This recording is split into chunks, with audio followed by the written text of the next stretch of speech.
Hey Covenant Cool, Witchy Mitchy here, and this week we're talking about villains. Any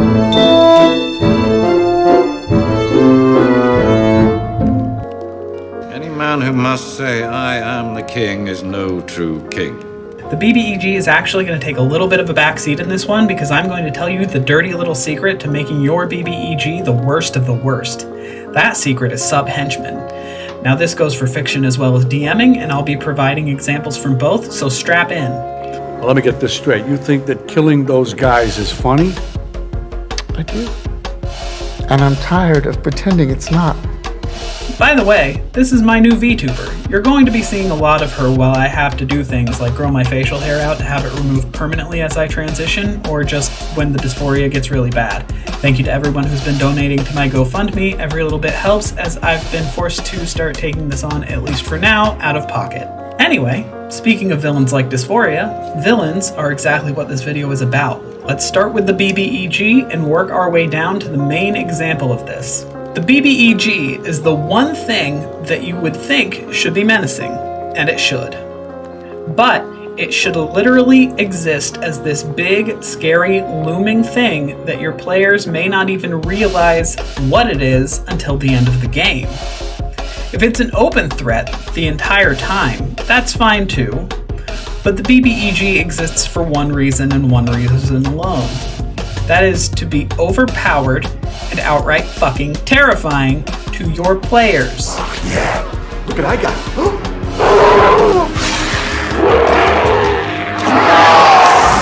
But why fight the BBEG? How do you make it personal?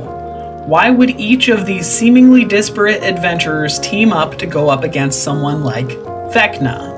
Now, the BBEG can exist as a source of temptation for the players themselves, often offering them their deepest, darkest desires for the price of allowing them to rise to power or godhood or whatever.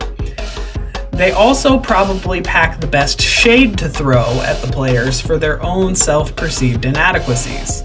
Oh, good. A neutral party. Then I'm going to ignore you. But you must be used to that by now. However, that's not why you hate them. You hate them because of henchmen, and specifically because of Subhenchmen. You hate them for the idiots they inspire into becoming forces of good or evil, depending on which side your players choose to fight for. Most likely your players are good, and you can put on your best menacing mustache-twirling villain for the BBEG. They are just bad. It's in the name, it's the second B. Now, why the Subhenchman and not just the henchmen? And how do I know that this works better than most if this formula is followed? Well, let's look at why revenge stories are some of the most memorable, starting with the very nuanced jumble that is the Count of Monte Cristo, where the Subhenchman is actually the emotional BBEG, and why this works better than the letdown of the ending of Game of Thrones. In the Count of Monte Cristo, I'm going to go with the movie's narrative because it's less convoluted than the book, but there's a reason the movie was made. The book is a classic, but I really recommend skipping it for the movie this time, and I never say that. The BBEG is a mixture of things that cannot be fought. Napoleon, who has already been arrested and is living in exile, the corruption of the French government, and its aristocracy. These aren't really people in the sense that one is a prisoner sowing chaos and another is a concept that branches over many, many people. You can't fight the BBEG in this case, not as one dude. So what are you given? A bunch of henchmen who serve the corruption. And I'll say, in this case, that's Villefort, or basically the cop. And then you have a bunch of sub-henchmen who are just aristocracy. Edmund's former friend and betrayer, Fernand Count Mondego, is this sub-henchman. He's also made to be the BBEG of the story because emotionally, that betrayal hurts worst of all. Edmond Dantes is a working-class Joe Schmo on his way up in the world, getting engaged to a hot girl, and Mondego is jealous. Edmund, being poor and French and way back in the day, can't read, and he's given a letter by Napoleon. And his supposed friend, Count Mondego, sells him out to Villefort, the cop, whose father the letter was intended for. This is why the whole fucking thing is memorable. Mondego, in selling Edmund out to Villefort, becomes Villefort's sub-henchman, but emotionally, he's the BBEG. And because he inherits a title and a fortune, while Edmund serves a 13-year prison sentence on an island, a concept later lazily stolen by a transphobic author, he's simultaneously one of the hardest people for Edmund to get to in terms of revenge, and also shown as even more corrupt, and mistreating everyone in his life. So why do we applaud and remember the Count of Monte Cristo as the ultimate revenge story, and decry and hate the end of Game of Thrones? Is it just the left field into descent into madness of the Khaleesi? Or is it the fact that we were already paid off by the death of the emotional BBEG characters? Because the Night King was definitely the traditional BBEG, but without henchmen or sub-henchmen. So who was the emotional BBEG? Who was the literal political BBEG? And who were the henchmen and sub-henchmen? Well, I'm here to tell you. The literal BBEG was Tywin Lannister and his money. You just sent the most powerful man in Westeros to bed without his supper. You're a fool if you believe he's the most powerful man in Westeros. A treasonous statement. Joffrey is king. You really think a crown gives you power? The emotional BBEG, and here the sub-henchman, was Joffrey fucking Baratheon.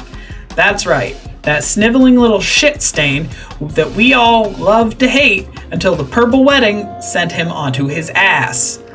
This makes Cersei the laughable, semi-powerless henchman. Now let's break this down. Cersei is everything a henchman should be. She's evil, she's scary, she's got a modicum of power thanks to the BBEG.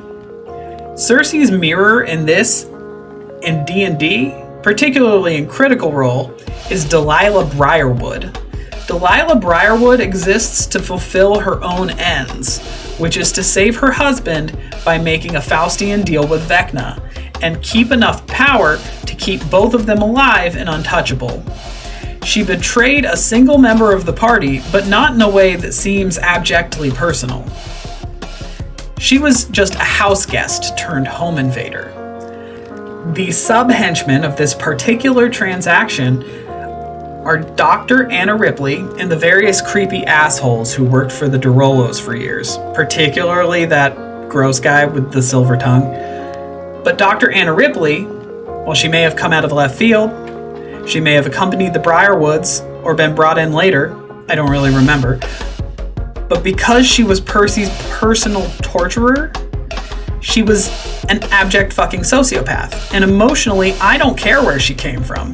That's the person I hate most. The little shits who have next to no real power, who abuse the power they have, and who always hunger for more. That makes life miserable for everyone. These are the nasty little men. These are the sub-henchmen. Benny from The Mummy is a perfect blend of henchmen and sub-henchmen. Because theoretically, The Mummy is about a BBEG actually trying to resurrect the henchmen, and is largely why the 1999 Mummy is a classic beyond Brendan Fraser being the one national treasure that Nicolas Cage hasn't gotten on the wrong side of the law to protect. You want a standard sniveling sub-henchman? Look no further than Benny. He's a traitor to O'Connell, and he makes it personal. Nasty little sub-henchmen always get their comeuppance. It's emotionally satisfying. Tell Cersei. I wanted to know it was me. Look at Vought in The Boys, the BBEG company. Homelander, the henchman, and Homelander's diehard supporters, like MM's ex-wife's new husband, are sniveling sub-henchmen. Sub-henchmen are there to make it extraordinarily personal. Because of this, you can have one for each member of the party. You can have one that simply goes after one of the most beloved members of the party, or the one with the level 10 tragic backstory. I'm not saying it's probably a homebrew subclass or the rogue, but it's probably a homebrew subclass or the rogue. So here's the main breakdown. Sub-henchmen. Chaotic, evil, sociopathic, sniveling little gobshites that wield no real power but think they do because they can run and hide behind the henchmen or the BBEG. These characters are all greed and madness and entitlement. These characters could at any point be slapped around or shut down by the henchmen or the BBEG, but there's a reason they're kept around. They're useful. For Anna Ripley, this was science and torture and weaponry. For Benny, it was speaking so many languages as an interpreter for Imhotep. For Joffrey, it was being the fake son of the former king, even though he was definitely the product of twincest, so yeah, you get the point, however yucky it may be. Joffrey functions as a figurehead and has no real power. It's all coming from his mother. Then you have henchmen, people corrupted directly by the BBEG, and whose motivations are a twisted version of logical or sometimes even sympathetic. At the very least, they're understandable, and their stance or their need to prove their point was just taken too far in making a sort of Faustian deal or declaring some sort of vendetta. These are the Killmongers from Black Panther. They could be personal BBEGs for a character, but they're not the BBEG of the campaign. They've got a point, or they've got a want or a need. It's just their methodology that's flawed, and their apathy towards who it hurts that makes them evil. Next to the BBEG, or even the sub-henchmen, there are points where this character could be considered laughable or made to pay for their crimes, like Cersei's shame walk, or Delilah dying before Anna Ripley. But there will always be lingering effects, like Cersei coming back, or Delilah coming back. Also, henchmen might stand a chance at being turned. My trust in them has been shaken. They are not necessarily just greedy. They are not necessarily just chaotic. They have something they want, or they have something they're trying to hide, or they have a point that they're trying to make, and it is the methodology that makes them evil. Now, we've finally arrived. The BBEG.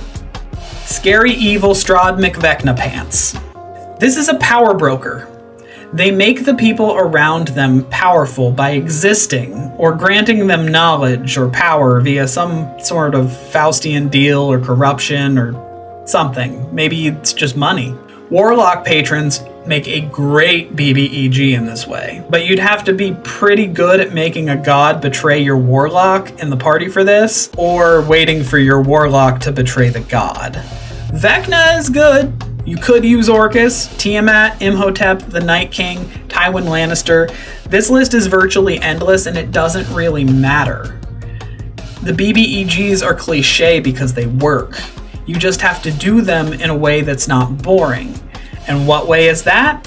It's this hierarchy. The hierarchy of BBEGs and henchmen and sub-henchmen. You can mix and match these traits, but if you want an effective campaign that's long-term, that the party will feel motivated to show up and show out for, you need a betrayer who is a sub-henchman. Sub-henchmen are key. Revenge is a drink best served over dice. And as always, stay cool, witches. You didn't think I'd make it that easy, did you? If you like this video, be sure to like and subscribe, and please, please, please, if you could, go click the GoFundMe link below and donate. And if you can't, please share it. Thank you. Bye.